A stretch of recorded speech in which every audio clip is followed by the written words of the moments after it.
Hi, I'm Bill O'Reilly. Thanks for watching us tonight. If anything happens in Missouri during this hour, we'll take you there instantly as our correspondents are standing by.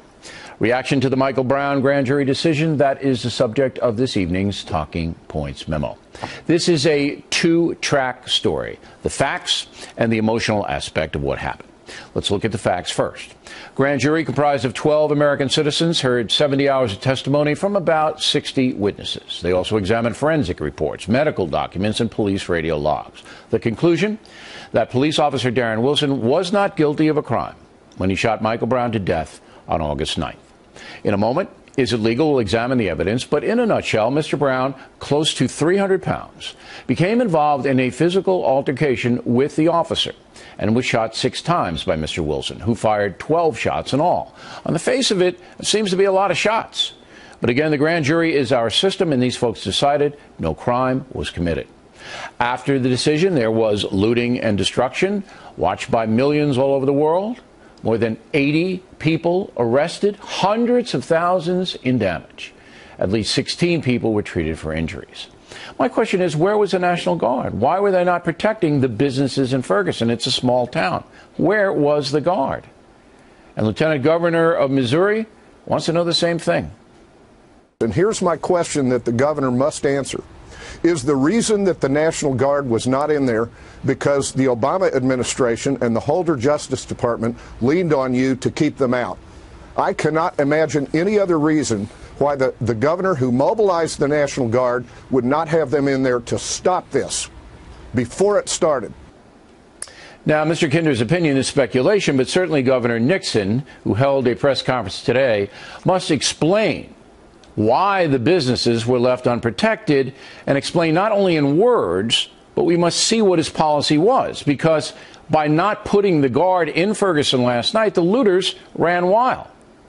This afternoon, the mayor of Ferguson blamed Nixon for not deploying the Guard, and if that is found to be true, Nixon should resign his office. The lack of proper protection by the National Guard put responders, firefighters, and police officers in physical jeopardy. The property loss was inexcusable if it could have been prevented. Most Americans despise these looters who have dishonored the Brown family. Then again, Michael Brown's own stepfather was captured on tape soon after the decision was announced, doing this.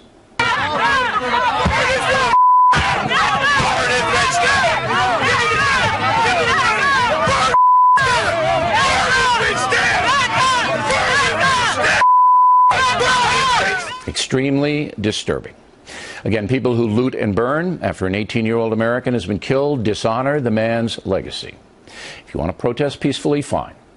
If you sincerely believe there's injustice in our system, let your feelings be known. But these looters could not care less about Michael Brown. They are criminals. That was obvious last night. And then there are the pundits, the usual group of charlatans who will say anything to get a paycheck and attention. It really does seem like the fix was in. And there's a tradition here. There's a tragic tradition with this prosecutor. He's now 0 for 5 in cases in which he's taken to the grand jury cops who shot unarmed people. I'll make the statement right now. I'll bet you his 2 assistants did not ask for an indictment. He showed exactly what his predisposition was. This was a foregone conclusion. This was a rigged game. And by saying the grand jury process was rigged, Mark Garagos is calling the jurors themselves liars and worse. You can say you disagree with the grand jurors, but to call them corrupt is an outrageous smear. The whole case makes America look bad. There's nothing good about it. And last night's exposition in Missouri was flat out disgraceful. Period.